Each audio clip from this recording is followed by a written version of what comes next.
NASA के Hubble space telescope का उपयोग करके खगोलविदों की एक टीम ने अप्रत्याशित इंटरस्टेलर धूमकेतु 3I एटलस की अब तक की सबसे स्पष्ट छवि ली है।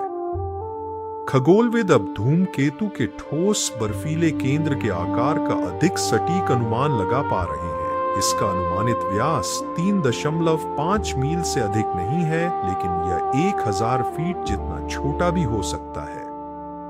हबल ने धूमकेतु के सूर्य से गर्म हुए हिस्से से निकली धूल की एक बौछार और केंद्रक से दूर जाती आंसू के आकार की धूल की पूंछ की झलक कैद की है। यह व्यवहार हमारे सौर मंडल के भीतर से उत्पन्न होने वाले पहले देखे गए सूर्यमुखी धूमकेतुओं के समान है।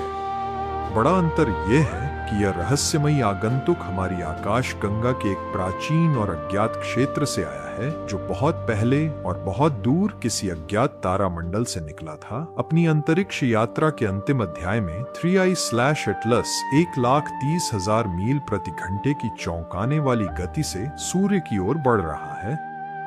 सौर मंडल में आने वाले किसी भी आगंतुक के लिए यह अब तक की सबसे अधिक दर्ज की गई गति है। धूमकेतु की आश्चर्यजनक गति बताती है कि इसने अरबों वर्षों तक अंतरतारकीय अंतरिक्ष की यात्रा की है। धूमकेतु ने अपने रास्ते में आने वाले तारों और अन्य वस्तुओं के गुरुत्वाकर्षण प्रभाव के कारण गति प्राप्त की। 3I एटलस ने अंतरतारकीय अंतरिक्ष में जितनी लंबी यात्रा की, वो उतनी ही तेज होती गई।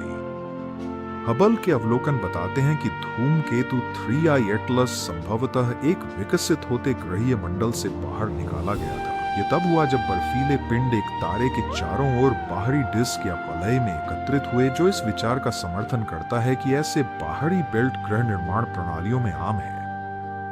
एक और संभावना यह है कि 3I एटलस एक छोटे बर्फीले ग्रह का टुकड़ा है, जो एक श्वेत वामन तारे के बहुत करीब आ गया था, गुरुत्वाकर्षण के दबाव में बिखर गया और अपने अवशेषों को वापस अंतरिक्ष में फेंक दिया। 3I एटलस एक बर्फीला जीवाश्म है, जो शायद पृथ्वी के अस्तित्व में आने से भी पहले के समय का है। यदि 3I एटलस मिल्की वे की लगभग आधी उम्र से तारों के बीच भटक रहा है, तो यह हमारी आकाश गंगा के इतिहास और हमारे सौर मंडल के निर्माण की प्रक्रियाओं के बारे में जानकारी दे सकता है। धूमकेतु 3I एटलस अक्टूबर 2025 में सूर्य के सबसे करीब होगा, लेकिन चिंता न करें, यह पृथ्वी के आसपास कहीं नहीं होगा। नासा की संपत्तियां, जिनमें Hubble, James Webb space telescope, transiting exoplanet सर्वे सैटेलाइट और स्विफ्ट वेधशाला शामिल है, धूमकेतु पर बारीकी से नजर रखेंगी ताकि इसकी रासायनिक संरचना को मापा जा सके।